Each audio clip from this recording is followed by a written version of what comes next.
weekend and a weeknight, and then you decide, you know, let me go spend a week at his place, or have, you know, him or her spend a week at your place, and see how you guys can work with each other. And if it is that you guys can find that beautiful, lovely, you know, compassionate, integration, you know, that whole, you know, that you guys can, I'm losing the word right now, but you can come to some kind of compromise. You guys can compromise.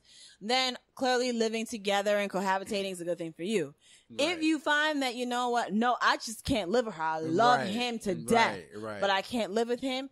Then explore the option, as Vincent said, of living separately but together. Exactly. And I think that people think so much and put so much weight into the whole we have to live together aspect that they don't even open themselves to the opportunities that there are other options to being together that don't require you to live together. Exactly. What if, like, you guys decided that, provided if you have the luxury to do so, right, that maybe you guys got a place that you shared, but you kept your own place if you had the luxury to do so.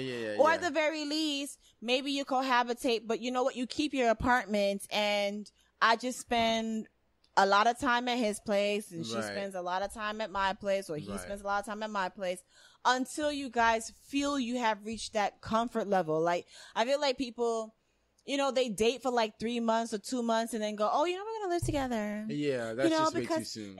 You know, it's a waste of money. Him having his place and me having my place is such a waste of money. We should just be together. No, take your time, because again, as I said, what you don't realize is that as you've been living on this earth, you've been living for yourself, by yourself. You've been living selfishly. All your life. You've been living selfishly, because you ain't thinking two shits about drinking from the fucking milk carton. Exactly. You're not thinking that, oh, my spouse is going to think that's hella nasty that I'm putting my backwash in this milk.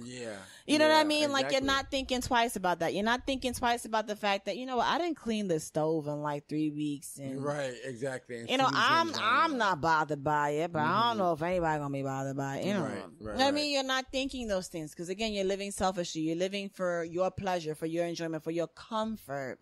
And so I really do think cohabitating is something that it requires a lot of thought. Definitely. As you said, it definitely requires a lot of conversation. And then once you get into the space of you want to go ahead and pursue cohabitating, it requires a lot of patience, a lot of compromise, and a lot of resourcefulness and strategic thinking. Definitely. Tons of that. Absolutely. And I think me having gone from dating someone for several years and never living with them before being married and living as a married couple with them, I've said to myself after that last marriage, I said, if I'm ever to get married again, I am living with that Negro for at the very least a year before we get married, or a year before we decide that we're going to take our relationship further, because I need to know how he lives. Definitely. He needs to know how I live, because if we're going to enter into a union where we are living together, we have to know how the other is. Absolutely. We absolutely have to know that, and fuck a social construct and, oh, you know, and it's not good. Cause I have friends who have done the same thing as me, right? Where like their parents, and again, it's very big in the West Indies, super, super big. I mean, like if you're Americanized, if your family has been Americanized, good luck. I mean, you know, good kudos to y'all for your parents allowing y'all to do that shit. Because I have one of my good friends did not live with her man before they got married. And I asked her the question, because we were married at the same time, around the same time. And I asked her, I was like, how was it? And she was like, girl, like I never lived with a man before. You know, so it's like, it's a whole other ballpark living with a man, and not living with another man, like in the sense that she grew up with her father and her brother, but growing up with her father and her brothers is not the same as growing up with a man whose penis you can actually touch and play with, put in your mouth and put on your face and all the other shit. Like it's a completely different experience. Because you know, your father is not going to walk around you naked. You know, if they're bashful or shy people, like they're not gonna do that around you. You know, your brother's not gonna be sleeping in the bed next to you and touching you and shit. It's a different experience. Right. So she was like, I never lived with a man before, and oh my God, like the difference that it makes when you live with someone else. Right.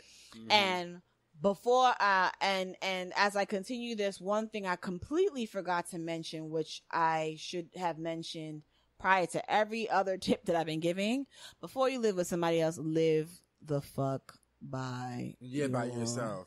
Exactly. Amen. That's very important. By yourself. If you've never done that, then forget about it. I lived in a room, so I had to live under the confines of a parent. I had to live under my parents' quote unquote rules, because that whole, you live in my house, live under my rules bullshit. Right. Absolutely. I didn't get a chance to create my own rules, and so when I moved in with my ex-husband, it was like I was creating my own rules. At the very least, I had in my head all the rules that I wanted to have, and then had to kind of tweak that to living with another person. Exactly. And so I think live by yourself, figure out who you are when you are living, how you live as selfishly, because at this point you can live as selfishly as you can when you're by yourself. Right. And then when you have a partner, start spending nights there, have them spend nights with you, so that way they can see what your selfish looks like and see, is this a selfish that I can actively be like that's manageable for me? Right. I agree 100%, girl. Those are and like it's like we were saying, it's all about that conversation. You have to have those. You have to have the conversation, or else you're doomed to fail. You're doing a disservice to yourself, an absolute disservice to yourself if you're going to walk around here and just be like, oh yeah, no, we're just going to live together and see how it happens. And then you see yourself single again. Exactly. Exactly. So if you're at that point in your relationship, folks, part of adulting is having that conversation and making sure that living together is right for you as a couple. It's the best thing for you guys as a couple. If it isn't, choose your own path, make your own rules. Facts on facts on facts. And with that, I'm going to let Vincent take his behind home so I can stay at my house, because one, it's late, and two, we need to be in our respective spaces to decompress. And just download the day, because, we were working long and hard today, and then we hopped on this mic long and hard for y'all. Exactly. Because we are definitely trying to do it up for you, my adultish people, our adultish people. So we're dedicated. We are super dedicated, and we're going to be dedicated to being in our homes in a minute. So with all of that, I'm going to have Mr. VB over here drop all his socials, so that way you guys can go ahead and follow him in his beautiful single living, not single partnered living. Right, I'm like exactly in his single person living. Yes, there you go. I like the way you put that, V. My Facebook is Vincent Bernard. Find me there. On Instagram, I'm Vincent Bernard _83. And on Twitter, I am Vince _Bernard. Awesome source. Find me. And you guys can find me on the Twitsters at La Jolie Poeta. That's LAJOLIEPOETA. You can also see my Insta snaps about my morning smoothies, which is a part of my single life living on my own. Okay. And you can probably see snaps of like my house as well, because I think I do post some pictures of my home. In any event, on the Instagram at ALJA0214. Please be sure to like, listen, subscribe, rate, share, review, comment the Adultish Podcast on those streaming platforms.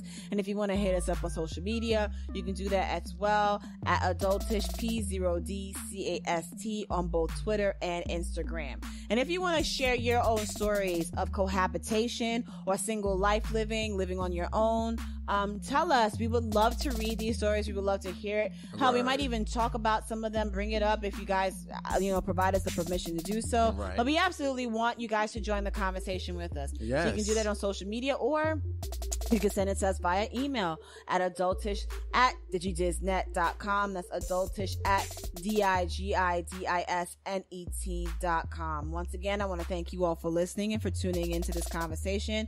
And please take these tips to heart, because we want to make sure that you and your loved one stay together for as long as you can, if it means you have to live together apart, guys. Right. Okay. And with that, bye. Bye.